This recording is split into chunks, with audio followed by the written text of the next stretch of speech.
Welcome to GS गढ़। मेरा नाम है भुवनेश प्रताप और आज का हमारा टॉपिक है जैन धर्म। और आज हम पढ़ने वाले हैं जैन धर्म से संबंधित महत्वपूर्ण प्रश्न। दोस्तों, आज का ये टॉपिक बहुत ज़्यादा इंपॉर्टेंट होने वाला है क्योंकि इस टॉपिक से हर एग्जाम के अंदर क्वेश्चंस पूछे जाते हैं। और जितने भी एग्जाम में क्वेश्चंस पूछे गए हैं प्रीवियस ईयर में, उन सभी को आज के इस वीडियो में शामिल किया गया है। तो वीडियो को शुरू से लास्ट तक देखेगा। चैनल पर नए हो तो चैनल को सब्सक्राइब कर लेना। वीडियो अच्छी लगे तो वीडियो को लाइक कर लेना। चलिए शुरू करते हैं और देखते हैं आज का पहला सवाल। पहला सवाल है, जैन धर्म में कुल कितने तीर्थंकर हैं? जैन धर्म में कुल कितने तीर्थंकर हैं? 24। तो दोस्तों याद रखना, जैन धर्म में कुल कितने तीर्थंकर हैं? 24। अगला सवाल देखते हैं दोस्तों। जैन धर्म के प्रथम तीर्थंकर कौन थे? जैन धर्म के प्रथम तीर्थंकर कौन थे? Rishabh Dev. Option A is correct answer. तो दोस्तों याद रखना, ऋषभ देव जैन धर्म के प्रथम तीर्थंकर थे जिनको आदिनाथ भी कहा जाता था। नेक्स्ट क्वेश्चन देखते हैं दोस्तों। जैन धर्म के 23वें तीर्थंकर कौन थे? जैन धर्म के 23वें तीर्थंकर कौन थे? तो वो थे Parshvanath. Option C is correct answer. तो पारश्वनाथ जैन धर्म के 23वें तीर्थंकर थे। अगला सवाल देखते हैं दोस्तों। जैन धर्म के 24वें एवं अंतिम तीर्थंकर कौन थे? जैन धर्म के 24वें एवं अंतिम तीर्थंकर कौन थे? Mahavir Swami. Option B is correct answer. दोस्तों याद रखना, महावीर स्वामी जैन धर्म के 24वें और अंतिमवें तीर्थंकर थे क्योंकि जैन धर्म में केवल 24 ही तीर्थंकर हुए हैं। अगला सवाल देखते हैं दोस्तों। जैन धर्म के संस्थापक कौन थे? जैन धर्म के संस्थापक कौन थे? तो दोस्तों याद रखना, जैन धर्म के संस्थापक वही होंगे जो जैन धर्म के प्रथम तीर्थंकर थे, यानी कि ऋषभ देव। ऋषभ देव कौन थे? जैन धर्म के संस्थापक थे। Option A is correct answer. Next question देखते हैं दोस्तों। महावीर स्वामी का जन्म कब हुआ था? महावीर स्वामी का जन्म कब हुआ था? तो इनका जन्म हुआ था 540 ईसा पूर्व। कब? 540 ईसा पूर्व में महावीर स्वामी का जन्म हुआ था। और महावीर स्वामी कौन है? जैनों के 24वें और अंतिम तीर्थंकर हैं। नेक्स्ट क्वेश्चन देखते हैं दोस्तों। महावीर स्वामी का जन्म कहाँ हुआ था? महावीर स्वामी का जन्म कहाँ हुआ था? तो इनका जन्म हुआ था बिहार के कुंडग्राम में। Option C is correct answer. तो याद रखना दोस्तों, बिहार में एक जगह पड़ती है कुंडग्राम और इसी कुंडग्राम में महावीर स्वामी का जन्म हुआ था। अगला सवाल देखते हैं दोस्तों। महावीर स्वामी के बचपन का नाम क्या था? महावीर स्वामी के बचपन का नाम था Vardhaman. Option A is correct answer. तो वर्धमान महावीर स्वामी के बचपन का नाम था। नेक्स्ट क्वेश्चन देखते हैं दोस्तों। महावीर स्वामी के पिता का नाम क्या था? महावीर स्वामी के पिता का नाम क्या था? तो इनके पिता का नाम था Siddharth. Option B is correct answer. दोस्तों याद रखना, महावीर स्वामी के पिता का नाम था सिद्धार्थ और गौतम बुद्ध के बचपन का नाम था सिद्धार्थ। तो यहाँ पर पूछा गया है महावीर स्वामी के पिता का नाम क्या है? Siddharth. Option B is correct answer. अगला सवाल देखते हैं दोस्तों। महावीर स्वामी की माता का नाम क्या था? महावीर स्वामी की माता का नाम क्या था? तो इनकी माता का नाम था Trishala. Option A is correct answer. याद रखना दोस्तों, त्रिशला जो थी वो कौन थी? महावीर स्वामी की माता जी थी। अगला सवाल देखते हैं दोस्तों। महावीर स्वामी की पत्नी का नाम क्या था? महावीर स्वामी की पत्नी का नाम क्या था? Yashoda. Option C is correct answer. तो दोस्तों याद रखना, महावीर स्वामी की पत्नी का नाम था यशोदा। अगला सवाल देखते हैं दोस्तों। महावीर स्वामी की पुत्री का क्या नाम था? महावीर स्वामी की पुत्री का क्या नाम था? Anuja Priyadarshini. Option B is correct answer. तो दोस्तों याद रखना, अनुजा प्रियदर्शनी कौन थी? महावीर स्वामी की पुत्री थी। अगला सवाल देखते हैं दोस्तों। महावीर स्वामी के भाई का क्या नाम था? महावीर स्वामी के भाई का क्या नाम था? तो इनके भाई का नाम था Nandivardhan. Option C is correct answer. तो नंदीवर्धन कौन थे? आप कहेंगे महावीर स्वामी के भाई थे और भाई में भी बड़े भाई थे। क्लियर है दोस्तों? अगला सवाल देखते हैं। महावीर स्वामी को किस स्थान पर ज्ञान प्राप्त हुआ था? महावीर स्वामी को किस स्थान पर ज्ञान प्राप्त हुआ था? तो इनको हुआ था जरम्बिक गांव में। कहाँ पर? जरम्बिक गांव में। तो जरम्बिक गांव पड़ता है भैया कहाँ पर? बिहार में। और इसी गांव में, इसी स्थान पर महावीर स्वामी को ज्ञान प्राप्त हुआ था। क्लियर है दोस्तों। अगला सवाल देखते हैं। महावीर स्वामी को किस नदी के तट पर ज्ञान प्राप्त हुआ था? महावीर स्वामी को किस नदी के तट पर ज्ञान प्राप्त हुआ था? तो नदी का नाम था ऋचुपालिका नदी। Option D is correct answer, Rijupalika नदी। तो दोस्तों याद रखना, बिहार में एक जगह पड़ती है जिसको कहते हैं जरम्बिक गांव, और इसी गांव में एक नदी थी जिसका नाम था ऋचुपालिका, और इसी नदी के किनारे एक वृक्ष लगा हुआ था जिसको कहते हैं साल वृक्ष, और इसी साल वृक्ष के नीचे महावीर स्वामी को 42 वर्ष की आयु में ज्ञान की प्राप्ति हुई थी। तो यहाँ पर पूछा है किस नदी के तट पर, तो ऋजुपालिका नदी के तट पर महावीर स्वामी को ज्ञान प्राप्त हुआ था। अगला सवाल देखते हैं दोस्तों। महावीर स्वामी को किस वृक्ष के नीचे केवल्य ज्ञान प्राप्त हुआ था? महावीर स्वामी को किस वृक्ष के नीचे केवल्य ज्ञान प्राप्त हुआ था? तो दोस्तों पहली बात तो याद रखना, जो महावीर स्वामी को ज्ञान प्राप्त हुआ था उसको केवल्य ज्ञान कहते हैं। क्या कहते हैं? केवल्य ज्ञान कहते हैं। इसका मतलब होता है सभी प्रकार की इंद्रियों पर विजय प्राप्त करना, उसको क्या कहते हैं? केवल्य ज्ञान कहते हैं। और पूछा गया है किस वृक्ष के नीचे, तो अभी अभी बताया था मैंने, साल वृक्ष के नीचे। क्लियर है दोस्तों। Option A is correct answer. So साल वृक्ष के नीचे महावीर स्वामी को केवल्य ज्ञान प्राप्त हुआ था। अगला सवाल देखते हैं दोस्तों। महावीर स्वामी के प्रथम शिष्य कौन थे? महावीर स्वामी के प्रथम शिष्य कौन थे? तो जमाली थे महावीर स्वामी के प्रथम शिष्य। और जमाली कौन थे? तो आप कहेंगे इनकी पुत्री का नाम था अनुजा प्रियदर्शनी, और अनुजा प्रियदर्शनी के जो पति थे उनका नाम था जमाली, ये जानने की महावीर स्वामी के दामाद, और यही कौन थे? इनके पहले शिष्य थे, प्रथम शिष्य थे। अगला सवाल देखते हैं दोस्तों। महावीर स्वामी ने अपना प्रथम उपदेश कहाँ दिया था? महावीर स्वामी ने अपना प्रथम उपदेश कहाँ दिया था? तो ये दिया था बिहार के राजगृह में। Option B is correct answer. Clear है दोस्तों। अगला सवाल देखते हैं।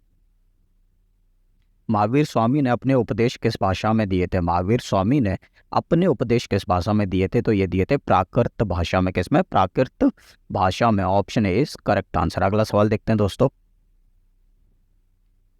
महावीर स्वामी की मृत्यु कब हुई थी? महावीर स्वामी की मृत्यु कब हुई थी? और मृत्यु को निर्वाण भी कहा जाता है। तो ये हुई थी कब भैया? आप कहेंगे 468 ईसा पूर्व में। कब? 468 ईसा पूर्व में। Option B is correct answer. अगला सवाल देखते हैं दोस्तों। महावीर स्वामी की मृत्यु किस स्थान पर हुई थी? महावीर स्वामी की मृत्यु किस स्थान पर हुई थी? तो ये हुई थी पावापुरी में। Option D is correct answer. तो पावापुरी में 468 ईसा पूर्व महावीर स्वामी की मृत्यु हुई थी। और मृत्यु को क्या कहा जाता है? निर्वाण कहा जाता है। अगला सवाल देखते हैं दोस्तों। महावीर स्वामी ने जैन संघ की स्थापना कहाँ की थी? महावीर स्वामी ने जैन संघ की स्थापना कहाँ की थी? तो ये की थी पावा में। पावा को पावापुरी भी कहा जाता है। Option D is correct answer. अगला सवाल देखते हैं दोस्तों। महावीर स्वामी की मृत्यु के बाद जैन संघ का अगला अध्यक्ष कौन बना था? महावीर स्वामी की मृत्यु के बाद जैन संघ का अगला अध्यक्ष कौन बना था? तो वो बना था सोधर्मन। कौन भैया? Sodharman. Option A is correct answer. अगला सवाल देखते हैं दोस्तों। जैन धर्म के प्रथम तीर्थंकर ऋषभदेव का प्रतीक चिन्ह क्या है? जैन धर्म के प्रथम तीर्थंकर ऋषभदेव का प्रतीक चिन्ह क्या है? आप कहेंगे वो है सांड। Option C is correct answer. तो दोस्तों याद रखना, जैन धर्म के जो प्रथम तीर्थंकर ऋषभदेव, जिनको आदिनाथ भी कहा जाता है, उनका प्रतीक चिन्ह क्या है? सांड। क्लियर है दोस्तों। अगला सवाल देखते हैं। जैन धर्म के द्वितीय तीर्थंकर अजीतनाथ का प्रतीक चिन्ह क्या है? जैन धर्म के द्वितीय तीर्थंकर अजीतनाथ का प्रतीक चिन्ह क्या है? तो इनका प्रतीक चिन्ह है हाथी। Option D is correct answer. अगला सवाल देखते हैं दोस्तों। जैन धर्म के 23वें तीर्थंकर पार्श्वनाथ का प्रतीक चिन्ह क्या है?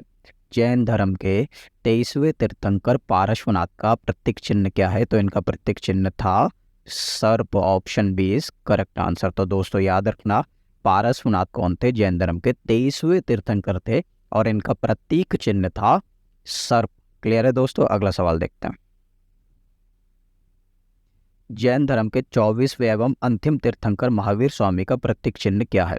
जैन धर्म के 24वें एवं अंतिम तीर्थंकर महावीर स्वामी का प्रतीक चिन्ह क्या है? तो इनका प्रतीक चिन्ह है सिंह। Option C is correct answer. सिंह बोले तो शेर। क्लियर है दोस्तों। अगला सवाल देखते हैं।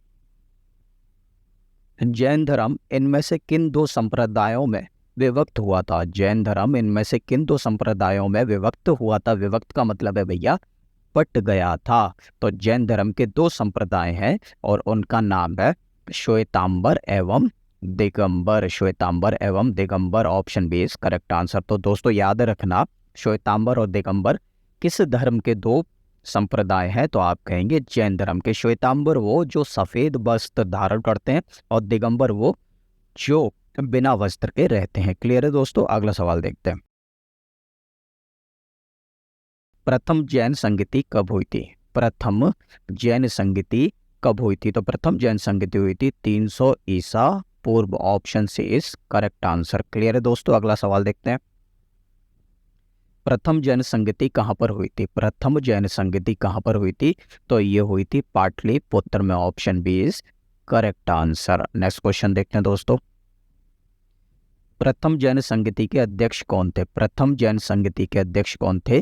तो प्रथम जैन संगति के अध्यक्ष थे स्थूल भद्र, option D is correct answer. अगला सवाल देखते हैं दोस्तों।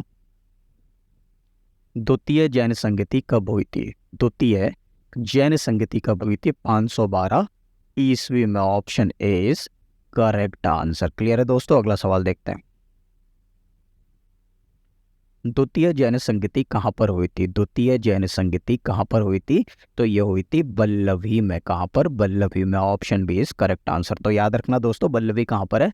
तो ये गुजरात में पड़ता है बल्लभी, और इसी बल्लभी में द्वितीय जैन संगति हुई थी। अगला सवाल देखते हैं दोस्तों। द्वितीय जैन संगति के अध्यक्ष कौन थे? द्वितीय जैन संगति के अध्यक्ष कौन थे? तो इसके अध्यक्ष थे क्षमा श्रवण। कौन थे भैया? Kshama Shravan, option A is correct answer. अगला सवाल देखते हैं दोस्तों। जैन साहित्य को क्या कहा जाता है? जैन साहित्य को क्या कहा जाता है? तो जैन साहित्य को कहा जाता है Agam, option B is correct answer. और याद रखना दोस्तों, आगम जो है यानी कि जैन साहित्य आगम किस भाषा में लिखा गया है? तो ये प्राकृत भाषा में लिखा गया है, जिसको मागधी और अर्धमागधी के नाम से भी जाना जाता है। अगला सवाल देखते हैं दोस्तों। जैन धर्म में त्रिरत्न कौन से हैं? जैन धर्म में त्रिरत्न कौन से हैं? तो याद रखना दोस्तों, जैन धर्म में 3 रत्न बताए गए हैं जिनको त्रिरत्न के नाम से जानते हैं। और वो कौन कौन से हैं? तो पहला है सम्यक दर्शन, सम्यक ज्ञान और सम्यक आचरण, option D is correct answer. तो त्रिरत्न कौन से हैं? सम्यक दर्शन, सम्यक ज्ञान और सम्यक आचरण। क्लियर है दोस्तों? अगला सवाल देखते हैं। जैन धर्म का सबसे महत्वपूर्ण मौलिक सिद्धांत क्या है? जैन धर्म का सबसे महत्वपूर्ण मौलिक सिद्धांत क्या है? तो इनका सबसे महत्वपूर्ण मौलिक सिद्धांत है अहिंसा, option B is correct answer. Clear है दोस्तों? तो याद रखना, महावीर स्वामी ने जैन धर्म में सबसे ज्यादा जो बल दिया है, जोर दिया है, वो किस पर दिया है? अहिंसा पर दिया है, और यही इनका सबसे महत्वपूर्ण मौलिक सिद्धांत है। क्लियर है दोस्तों? अगला सवाल देखते हैं। जैन धर्म के 5 महाव्रत कौन से हैं? जैन धर्म के 5 महाव्रत कौन से हैं? तो दोस्तों याद रखना, जैन धर्म में 5 महाव्रत बताए गए हैं, और ये कौन कौन से हैं? तो आप कहेंगे पहला है सत्य, अहिंसा, अस्तेय, अपरिग्रह और ब्रह्मचर्य। क्लियर है दोस्तों? Option C is correct answer. तो कौन कौन से 5 महाव्रत हैं? आप कहेंगे सत्य, अहिंसा, अस्तेय, अपरिग्रह और ब्रह्मचर्य। मगर याद रखना दोस्तों, शुरुआत में केवल और केवल 4 ही महाव्रत हुआ करते थे जैन धर्म में, और वो 4 कौन से थे? आप कहेंगे सत्य, अहिंसा, अस्तेय और अपरिग्रह। मगर बाद में महावीर स्वामी ने 5वां महाव्रत जोड़ा, जिसको कहते हैं ब्रह्मचर्य। तो ब्रह्मचर्य किसने जोड़ा? आप कहेंगे महावीर स्वामी ने जोड़ा। और ये 4 पहले से थे, और ये किसके द्वारा दिए गए थे? तो ये जैन धर्म के 23वें तीर्थंकर पार्श्वनाथ के द्वारा दिए गए थे। और 5वां जो महाव्रत था वो किसके द्वारा दिया गया था? तो आप कहेंगे ये महावीर स्वामी के द्वारा दिया गया था, ब्रह्मचर्य। क्लियर है दोस्तों? अगला सवाल देखते हैं। लीजिए भैया, सवाल भी आ गया। महावीर स्वामी ने जैन धर्म के 5 महाव्रतों में से कौन सा महाव्रत जोड़ा था? तो अभी अभी बताया भैया, 4 पहले से थे, 5वां जो था वो था ब्रह्मचर्य, और यही किसने जोड़ा था? महावीर स्वामी जी ने जोड़ा था। क्लियर है? Option A is correct answer. अगला सवाल देखते हैं दोस्तों। महावीर स्वामी के बिछुड़ी संघ की प्रधान कौन थी? महावीर स्वामी के बिछुड़ी संघ की प्रधान कौन थी? तो आप कहेंगे वो थी Chandana, option C is correct answer. तो दोस्तों याद रखना, चंदना महावीर स्वामी के बिछुड़ी संघ की प्रधान थी। तो दोस्तों यहीं पर वीडियो समाप्त होती है। अगर आपको वीडियो पसंद आए तो लाइक कर देना, वीडियो से रिलेटेड कोई भी कमेंट हो तो कमेंट कर देना, और चैनल पर नए हो तो प्लीज़ चैनल को सब्सक्राइब कर लेना।